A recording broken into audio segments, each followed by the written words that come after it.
Now, you have been working harder than the current leaders of political parties. You've been all over the country, shaking hands, high-fiving here and there. Give me an idea about the mood. What's looking good for the government and what's a bit of a worry?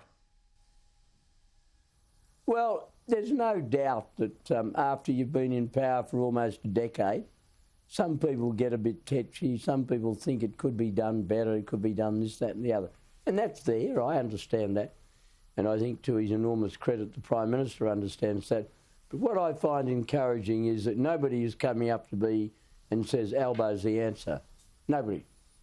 I mean, I remember 2007 when I lost to Kevin Rudd. I didn't like it. I couldn't understand how he was able to sell himself to the Australian public because I thought he was a touch artificial. But you could sense the mood. They weren't nasty to me, but they were like coming to the end of a long book. They'd enjoyed the read, but it was time to get to the last page and close the book and get on to another. And that's what happened. And they embraced Mr. Rudd. They thought he was okay. Then after a while, that all started to fall apart. I don't get that mood with Anthony Albanese. I get the mood of the public that they really think maybe he's not up to the job. He keeps getting fairly simple things wrong, like the unemployment rate. He said it was, 5.1? In reality, it was 4. When he didn't know that key interest rate. When he started today saying the borders were still closed and then said, I know I was really talking in the past tense. Well, I think his education was better than that, and he knows the difference between current and past tense in English language. So I think people are saying to themselves, I may not agree with this or that Morrison's done, but is this fellow really up to the job? Will he be better? And I think the more people who focus on that will come to the conclusion that they should hang on to the stability, the reliability and the resilience that they have at the present time.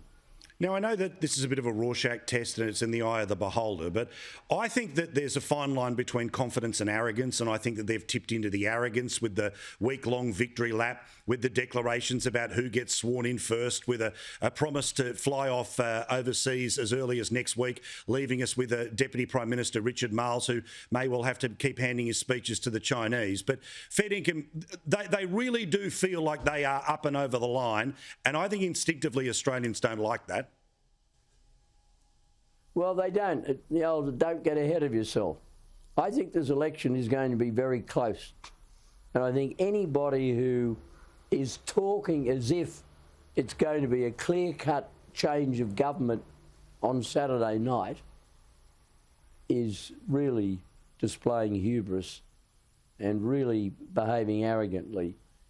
If the Australian people vote to change the government, well, it will be a huge honour for Mr. Albanese, and like everybody else, I will wish him well. But they haven't made their decision yet. The votes are still being cast, and there's a lot more to be cast between now and 6 p.m. on Saturday night. And for Mr. Albanese to be talking about his international travel plans, I mean, heavens above, he's got to put a government together. And can I tell him that's quite complicated? Involves a bit of time, a bit of effort, and you've got to get the numbers right. Now, I know he's not strong on numbers, but you've got to get those numbers right. I just think it's bizarre that this man should be talking about going to Tokyo. I mean, that all happens after you're sworn in and everything. Dear oh me, he just doesn't have a grip on reality.